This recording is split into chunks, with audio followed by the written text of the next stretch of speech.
You don't really work anyway, it's just silly online stuff. My sister Amanda's voice rang through my home office as she arranged her business files on what used to be my desk. I stood in the doorway, still dusty from helping her parents move into their new condo, watching as she systematically erased every trace of my presence from the room. My name is Sarah Mitchell. I'm 34, and I just returned from a weekend of heavy lifting and family drama to find my sister had completely taken over my workspace. The carefully organized writing corner I built in my own home was now buried under her real estate paperwork and motivational posters. "Amanda, this is my office," I said quietly, trying to keep my voice steady. "I work from here." She barely glanced up from arranging her designer desk accessories. "Oh, please, blogging isn't real work. I have actual clients, actual deadlines. Mom and Dad agree I need this space more than you do." Of course they did. In my family's eyes, Amanda could do no wrong. She was the successful real estate agent, the one with the fancy car and designer clothes. I was just the quiet one who played around on the internet all day. What they didn't know, what I'd never bothered to tell them, was that my silly online stuff had built a following of over 200,000 readers. My writing supported me comfortably, allowing me to buy this house with its perfect little office 3 years ago. Besides, Amanda continued, hanging her sales awards on my wall. "You can work from anywhere. Use the kitchen table or something. I need a professional space to meet clients." I watched as she tossed my writing references into a box, my favorite inspirational quotes replaced with her top seller certificates. The room that had once been my sanctuary was transforming before my eyes. "Did it occur to you to ask me first?" I asked, picking up my beloved vintage typewriter before she could relocate that too. "Mom said you wouldn't mind." "You never mind, Sarah. That's your thing, right? Always accommodating, always nice." She gestured around the room. "And this location is perfect for my business, right in the heart of the best-selling district." I clutched my typewriter closer. "And what about my business?" Amanda laughed, the same dismissive laugh I'd heard my entire life. "What business? Writing little stories online isn't a business, Sarah. I'm doing you a favor, really. Maybe this will push you to get a real job." I thought about the contract sitting in my email, the one I hadn't told my family about. The one from a major publishing house interested in turning my online series into a book deal. I thought about the speaking engagement I had scheduled for next month, and the writing workshop I was supposed to host in this very office. But standing there, watching Amanda rearrange my space like she owned it, I realized something. My family had always seen what they wanted to see. To them, I would always be the agreeable one, the one who gave in, the one whose work didn't matter. "You know what?"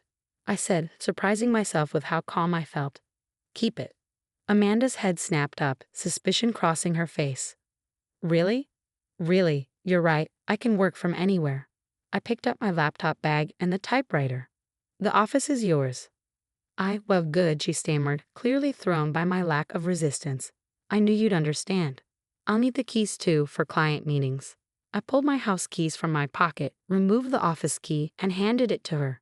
"Just remember to lock up when you leave." As I walked out, I heard her on the phone with our mother. "She just gave it to me, just like that. See, I told you she doesn't really need an office." What Amanda didn't know, what none of them knew, was that I'd stopped needing their approval a long time ago. And as I drove away from my house, a plan was already forming in my mind. Sometimes the best revenge isn't fighting back, it's letting people think they've won while you build something better. I pulled into my favorite coffee shop, set up my laptop, and opened my email. The publishing contract was still there, waiting for my signature. So it was an interesting listing I'd been eyeing for the past month. Maybe it was time to show my family exactly what silly online stuff could do. I smiled as I began to type, my fingers flying over the keyboard. Amanda could have the office. I had bigger plans. Over the next few weeks, I watched from my kitchen table as Amanda paraded clients through my home office. She'd installed a giant LED sign with her name in the window, rearranged all the furniture, and somehow managed to make the cozy space look like a sterile corporate cubicle. "Your sister's really making something of that room," Mom commented during our weekly family dinner. "She's already closed 3 big deals there. Isn't it nice to see the space being put to good use?" I nodded, focusing on my pasta. Beside me, Amanda beamed. "I'm thinking of expanding actually. That spare bedroom upstairs would make a perfect conference room." I nearly choked on my food. "That's my bedroom." Well, you could move into the smaller guest room, she said, waving her hand dismissively. It makes more sense for my business. Dad, tell her it makes sense. Before Dad could speak, I stood up. Actually, I have some news of my own. Did you finally get a real job? Amanda smirked. I pulled out my tablet and slid it across the table. On the screen was the article from Publishers Weekly announcing my book deal. Remember that silly online stuff I've been working on? It just sold for 6 figures. The silence around the table was deafening. Mom's fork clattered against her plate. Dad's mouth hung open slightly. Amanda snatched up the tablet, her face growing redder with each word she read. This has to be a mistake, she sputtered. 6 figures. For a blog? For a series of novels, I corrected her, based on my blog. There's also a potential streaming service interested in adaptation rights. But you just write stories online, Mom said weakly. How? I've been writing professionally for 5 years, I explained. That silly online stuff has paid my mortgage, funded my retirement account, and, I paused, allowing myself a small smile, just helped me buy the old Maxwell building downtown. Amanda's head snapped up. The Maxwell building, that prime commercial space I've been trying to get my hands on for months. The very same. I'm converting the top floor into a writer's retreat and workshop space. The renovation starts next week. Dad finally found his voice. But Princess, that building must have cost. Less than what my advance check covered, I said, standing up. Now if you'll excuse me, I have a meeting with my contractor. As I drove to the Maxwell building, I couldn't help but smile. The look on Amanda's face when she realized I'd snagged her dream property was priceless. But this wasn't about revenge, it was about finally being seen. The contractor, Maya, was waiting for me outside. We'd spent weeks planning the renovation, turning the dusty top floor into something spectacular. Floor-to-ceiling windows would flood the space with natural light. The original hardwood floors would be restored, and the view of the city skyline would inspire anyone who walked in. Ready to make some magic? Maya asked, unlocking the door. More than ready. As we walked through the space, discussing plans and possibilities, my phone buzzed repeatedly with messages from my family. I ignored them all. For once, I wasn't going to explain or justify myself. Amanda had taken my office, thinking she was putting me in my place. Instead, she pushed me to create something far better than I'd imagined.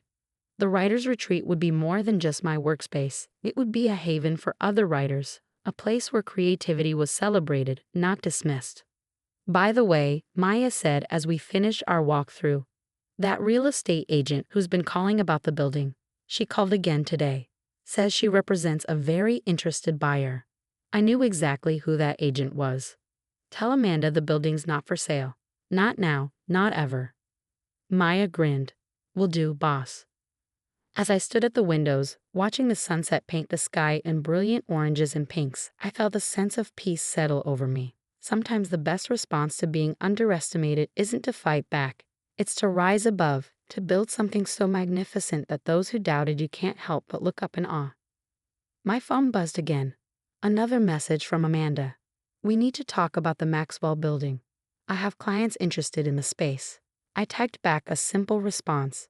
Sorry, the silly online writer is busy creating something real. Then I turned back to my plans, ready to transform the space into everything I dreamed of, and everything my family never thought I could achieve. 3 months after that family dinner, I stood in my completed writer's retreat, watching the sunrise through the floor-to-ceiling windows. The space was everything I'd envisioned and more. Comfortable writing nooks dotted the open floor plan, each with its own view of the city. A coffee bar served local brews, and small meeting rooms provided quiet spaces for workshops and writing groups. My vintage typewriter, rescued from my old office, sat proudly on display in the entrance, surrounded by copies of my newly published book. The irony wasn't lost on me. The same typewriter Amanda had nearly tossed away was now a symbol of success she couldn't ignore. The grand opening was scheduled for today, and despite my best efforts to keep it quiet, word had spread. Local media was coming to cover the story of how a mere blogger had created one of the city's most innovative creative spaces. Ms. Mitchell, my assistant, Kate, appeared at my elbow. Your family's here. I turned to see Mom, Dad, and Amanda standing awkwardly in the entrance. Amanda's face was a study in conflicting emotions as she took in the space she tried and failed to acquire for her own business. Sarah, Mom started, clutching her purse tightly. This is incredible.